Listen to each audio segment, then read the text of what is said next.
So Zane, Yes, Jeff. do you remember last year when we did an episode of whiskey, believe it or not? You know, like the old Ripley's, believe it or not? Believe it or not. So Jack Palance did, you know, believe it or not, Ripley's, Believe it or not, of course. This right here. Believe it or not. So today, Yes. I thought we would do another episode of whiskey, believe it or not. Or not, yeah. So stories about whiskey that maybe we don't believe. Or maybe you do. I say that's a great idea. So join us today for Whiskey, Believe It or Not, Part 2. right after this.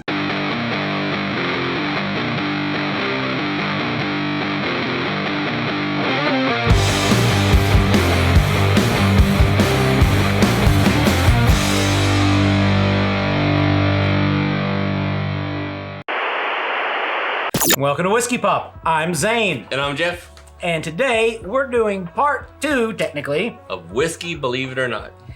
So in the 80s, Yes. right, there was this TV show called Ripley's Believe It or Not, based on the old Ripley's Believe It or Not stuff, where they told you stories about the bizarre, the strange, the weird. The completely unexpected. So last year we decided to do a whiskey, believe it or not, and do stories about whiskey, the strange, the weird. And that was a lot of fun. It was fun. So why don't we do it again? I know why we aren't, is because we still have yet to have some whiskey for today. What are we drinking today? Well, today we're having something slightly special. Oh yeah? Oh yeah, we're having Jack Daniel's single barrel proof. This is a group pick. Oh, did I say a group pick? Somebody's getting all up in the feels now. Did you take our advice from, what was it, last week? Yeah, I've been On how to find some stuff? I've been around a few places, you know. So this is a single barrel Yeah. proof, which you can buy in stores. This just happens to be a barrel pick of a single barrel proof in a group that we're in called Barrel Thieves. We as in he. That's true. So I thought we would review this whiskey as a Jack Daniel's single barrel proof whiskey. Which sounds great. And this one's gonna come in at 128.6 proof. Oh, yes. So let's Please. crack this open. Yes.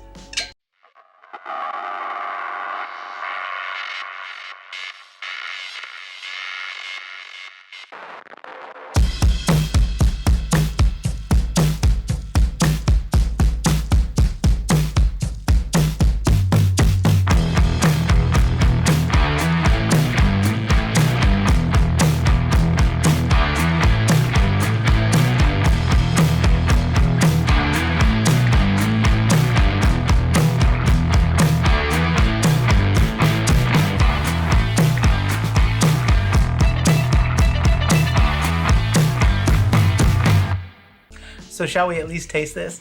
I say we should. Ooh. Ah. Mmm. And when are we gonna review this? Friday on second pour. Oh, that's right. So for now, we're gonna drink it. I'm drinking. When are we reviewing this? Welcome to second pour. My name is Zane. This is Jeff. No. We have to do whiskey, believe it or Okay, not. well, here we go. Whiskey, believe it or not. So whiskey, believe it or not. So our first story today. Right. What would you do, Zane, if you happened to find a bottle of whiskey in a house you just purchased? Be pretty excited, right? I would be excited. I would be very leery of it. Sure, but what if you found 66 bottles of whiskey? Something's up. Something's up. We always hear stories about people when they're renovating old houses, they'll find like a wallet or a piece of clothing Sure, or something, a newspaper, a painting, a picture. This couple who bought a house found 66 bottles of scotch in their house. Not only that, but Prohibition era scotch. Yeah, hidden in the walls of the house. So we are pulling off part of our mudroom and we have discovered some hidden bottles from the Prohibition era. We were always told that our house was built by a bootlegger, and now we actually have some proof. Oh my God. This is unbelievable. That's They're amazing. perfectly wrapped. Oh my God. Oh my God, the whole house! The the whole house is surrounded with liquor bottles. Fucking awesome. This is the coolest. Oh my God. Actually, wait, we gotta get a photo of it. Well, this liquor was found in the walls of the house when they were renovating. They were actually pulling boards off the outside of the house, and this whiskey was inside those spaces, wrapped in paper and cloth and all kinds of stuff. Pretty awesome. And they found 66 bottles of this whiskey, most of it in still good condition. See, now that's where I start to question the story. So supposedly the guy who had built the house was this really strange old dude who His name was Adolf. That's right, Adolf Humpfner. Humpfner, who died suspiciously, supposedly just died and dropped dead one day in his house. But 100 years later, somebody finds this whiskey. That's pretty cool. I mean, it's pretty cool. Now we know that whiskey doesn't age anymore after it's been bottled. It's done. So do you think it's gonna taste any different than it did when it went in the bottle, or you think it's gonna taste just like it did 100 years ago? Man, if the cork is sealed and you haven't had any loss of alcohol, it should taste exactly the same. Yeah, I think they said in one of the videos that some of the bottles had been stored on their side, so it had evaporated and leaked out over time. But most of the ones that were upright still were full. And yeah, that's the thing. You would be able to tell real quick if you know it was, because they'll shrink. Mm-hmm. The volume shrinks, so you'd be able to tell if it was old or not. Whiskey, believe it or not. Find that hard to believe. This next story is all about diabetes. Do you not know what to do with your leftover diabetes after you piss it in the pot? Or today, Jeffrey's going to tell you what to do with it. You make urine with it. Oh, wait. You make whiskey with it. What? Okay, this is disgusting. Disclaimer. If you get queasy, sneezy, or pissy over gross and nasty things, you should probably fast forward by about 3 minutes. Did you know you could make whiskey with the sugar-enriched urine of type 1 diabetic patients? Well, apparently a feller did that. James Gilpin, a researcher and artist, made whiskey from diabetic patients' urine. That's right, piss whiskey. Piss whiskey. That's why the government came out with standards, and we get that bottle and bond. We know that there's not piss in our whiskey. Now, whiskey used to taste like piss before those rules. Look, I would have rather have kerosene, diesel. I mean, this idea is pretty nasty. Now, the caveat here is, it's not the urine itself that's into the whiskey. It is and it isn't. So basically what this researcher did, he was trying to bring attention to diabetes. So he contacted some of his family members to figure out the best way to procure their urine, and then later collected more urine for diabetic patients, then separated the sugars from that urine to build a mash bill and feed it to make whiskey. Now, he did eventually succeed and made bottles of this. And it's called Pisky. Pisky. It's called the Gilpin Family Whiskey. The Gilpin Family Pisky. And they did actually have a whiskey tasting, and people actually drank it. Yeah, you just scoop it right out of the toilet. So would you drink some urine whiskey? That is just, I mean, the thought is so gross to me for some reason. So urine can be used to make whiskey in desperate times. Believe it. Or not. That was the grossest thing I've ever heard in my life. Okay. I think I need a drink on that last story there. What do you think? I mean, I feel a little queasy. Mm-hmm. That's gross.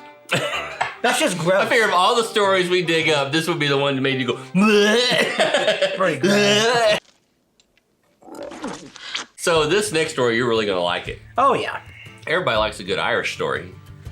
I hear that is the case. Well, what about the Dublin fire of 1875? Well, that's not a story that sounds like it's something we're going to like.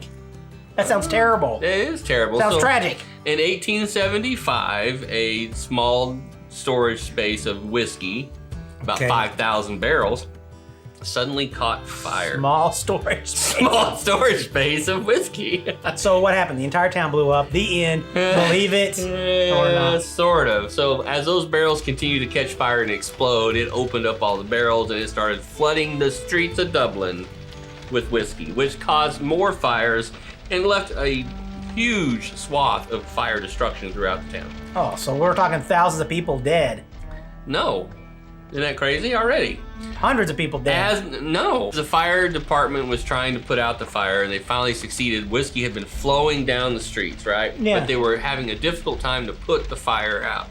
So eventually they found that bags of manure that would create a dam and stop the whiskey from flowing any further, and they were able to put the fire out. But before that happened, townspeople thought they would help by what?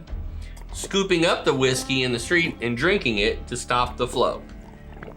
Okay, that sounds like a disgustingly bad idea because we're talking about just whiskey flowing 1875 streets. What the actual? At the end of this, there was a large masses of destruction of fire that destroyed the town and a lot of really important things in the town. But the crazy thing about it was 13 people did die that day. They all got burned up. Not from fire and not from smoke inhalation, but rather alcohol poisoning. That's bullcrap. It's a true story. It is or it isn't. Believe it or not. You're crazy, man. How about our next story involves a Lutheran pastor, a former slave, okay, and a very famous whiskey distiller known as Jack Daniels. I want to tell you a story, true story. Over 160 years ago, the sight of steam and smoke curling into the sky just around that bend meant one thing to the people of Lincoln County. It meant the man they called Nearest Green was hard at work, making the finest whiskey ever to come out of these hills.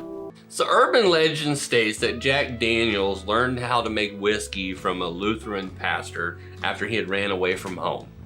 Correct. I have heard said story. We have heard this said story. We've even kind of talked about it before. Yeah. But the real interesting thing part was, okay, yes, there was a Lutheran pastor who owned a distiller, a still. A still, yes. And he was making whiskey, but it wasn't the pastor making the whiskey. It was his slave, Nathan Green. His former slave. He asked that slave to teach Jack Daniels how to make whiskey. Now, obviously, we know Jack has made a big empire. I mean, Jack Daniels is a massive whiskey producer. I mean, yeah.